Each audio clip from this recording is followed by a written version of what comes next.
The Independent Electoral and Boundaries Commission, IEBC, now says it will need 61 billion shillings to conduct the 2027 general election. This being an increase of 16 billion from the cost of the election in 2022, as IEBC blames a voter trust deficit due to the high cost of the elections. Speaking when he appeared before the National Assembly's Justice and Legal Affairs Committee today, IEBC Deputy CEO Obadiah Keitany also disclosed that the Commission plans to register close to 6 million new voters in the next 2 years. Emmanuel Tor reports.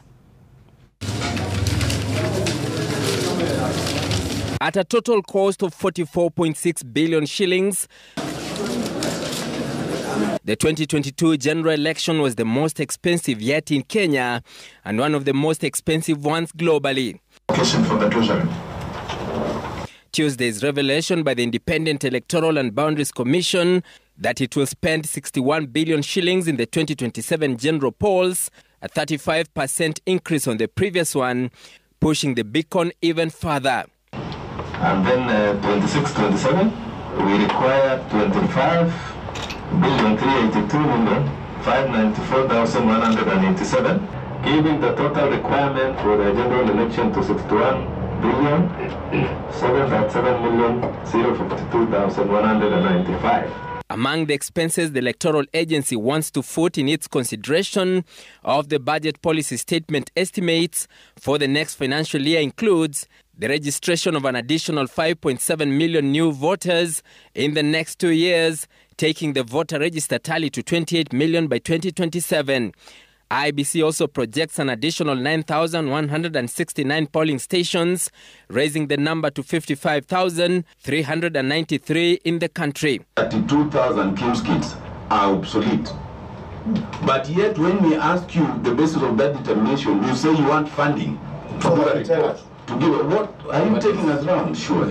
However, it is the Commission's request for 7 billion shillings that had tongues wagging in the Parliamentary Committee, chaired by Tharaka MP George Murugara, as the legislators questioned why IEBC needed an overhaul of the over 45,000 KIEMS kits bought just about 10 years ago. We need to know exactly the current status of those KIEMS kits, number one, each of them.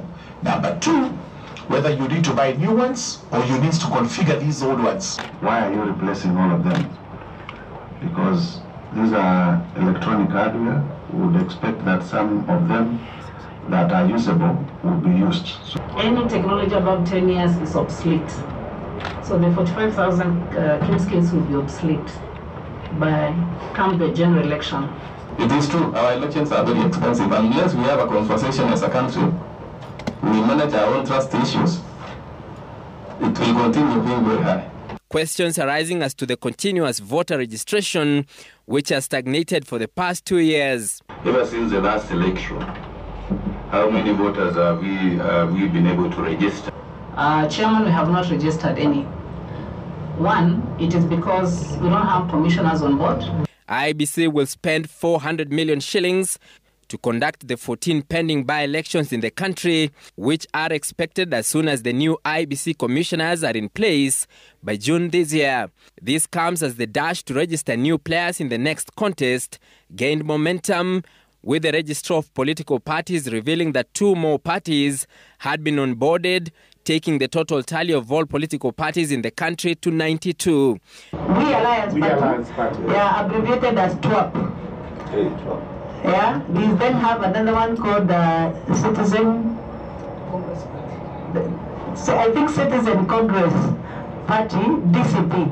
Other government agencies and departments which presented their requests include the Ethics and Anti-Corruption Commission, the Office of the Deputy President Professor Kithure Kindiki, among others. The roadmap to the 2027 general polls is now getting clearer, even as the referee, the Independent Electoral and Boundaries Commission, makes a requisition of a staggering 60 billion shillings to ensure the next election is free, fair and credible.